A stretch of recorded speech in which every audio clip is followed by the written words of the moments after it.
ආයුබෝවන් අව put පැලස් YouTube channel එකට ඔයාලව අද සාදරයෙන් පිළිගන්නවා. ඔන්න ඉතින් ඔයාලට අදත් මම අලුත් වීඩියෝ එකක් අරන් ඇවිත් තියෙනවා. ඉතින් මුලින්ම වීඩියෝ එකට යන්න කලින් ඔයාලගෙන් පුංචි ඉල්ලීමක් කරනවා. ඔයාලා දන්නවනේ ඉතින් මම පුංචි ඉල්ලීමක් කරනවා කියලා. ඉතින් ඔයාලා මගේ වීඩියෝ වලට කැමති නම් මගේ channel එක subscribe කරන්න, like කරන්න, comment කරන්න. ඒ වගේම තමයි තවත් කෙනෙක්ට බලන්න share කරන්න කියන ඉල්ලීමත් එක්ක ළඟම තියෙන bell icon එකත් click කරන්න අමතක කරන්න එපා. මොකද අලුත්ම වීඩියෝ එකක් දාපු ගමන් notification එක ඔයාලා ළඟට ගෙන්න ගන්න ඕන නිසා. ඉතින් මම මෙතන සල්මන් මාළු ග්‍රෑම් 300ක් වගේ අරන් තියෙනවා. පෙති 4ක් ඇල්ලුවා.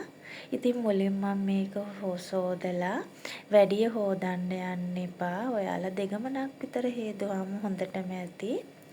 ඊට පස්සේ හොදලා මම මේක මුලින්ම කරේ ගෑරුප්පුවකින් පොඩ්ඩක් හැම පෙති ටිකට ඇන්නා. මොකද මම මේක අවන් එකට දාගන්නනේ හදන්නේ උයන්න නෙමෙයි. ඉතින් ඒක නිසා ඒ ඇනලා ඉවර වෙලා මං දෙහි ඉස්ම මේස හැඳි දෙකක් විතර මං ගත්තේ. එතකොට ඉඟුරු ඉස්මත් මේස හැඳි දෙකක් විතර මම ගත්තා.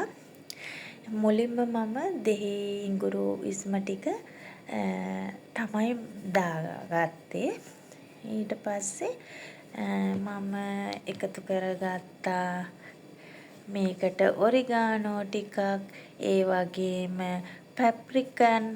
පැප්‍රිකා එකෙනුත් ටිකක්, එතකොට ගම්මිරිස් කුඩු ටිකක්, ලුණු කුඩු ටිකක්, ඒ වගේම මම එකතු කරගත්තා ඔලිව් ඔයිල් ටිකකුත්.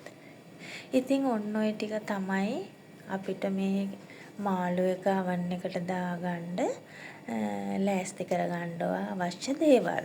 මහා ලොකු දේවල් නෑ ඉතින්. මේ ගෙදර තියෙන දේවල් වලින් තමා මේ ඒ වගේම මම විනාගිරි මේස හැන්දකුත් එකතු කරගත්තා. ඉතින් මේ සේරම එකතු කරගෙන මම කරපු වැඩේ ආයි ගමනක් අර ගෑරුප්පුවෙන් ටිකක් ඇන්නා. මොකද මුලිනුත් මං ටිකක් ඇන්නේ අර 3-5. එතකොට මාළු කෑල්ල ඇතුළට කාවදිනවනේ. ඒක නිසා.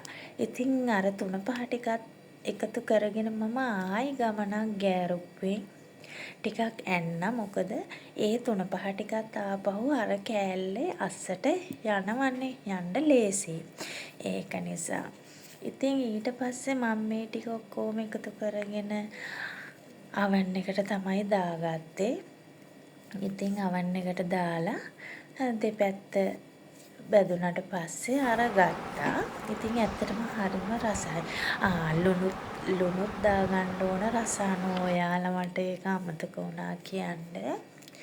ඉතින් ඔන්න ඔච්චරයි ඔය මාළුව අවන් එකට දාගන්න ඕන කරන්නේ. ඉතින් හරිම ලේසි, හරිම රසයි. ඒ වගේම තමයි මේකේ මාර ගුණයි මේ මාළු. ඔයාලා කවුරුත් දන්නවා සල්මන් මාළු කොහොමද ගුණේ කියලා. ඉතින් අනිවාර්යයෙන්ම ඔයාලත් මේ විදිහට සල්මන් මාළු උයලා බලන්න කොහොමද රස කියලා. අවන් එකට විතරක් නෙමෙයි ඔයාලට පුළුවන් මේක උයලත් කනවා, කිරටත් කන්න පුළුවන්. ඒ වගේම බෙදලා කන්නත් පුළුවන්, මිරිසට උයන්නත් පුළුවන්, ඕන විදිහකට හදන්න පුළුවන්. Tamanට කැමති විදිහකට කොහොම හැදුවත් ඉතින් මේකේ ගුණේ එහෙමම තමයි.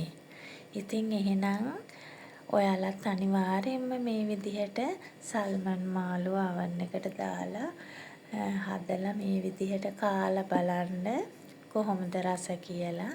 ඉතින් එහෙනම් මම අලුත් වීඩියෝ එකකින් හම්බෙනකල් ගිහින් එන්නම්. ඔයාලට සුබ දවසක්.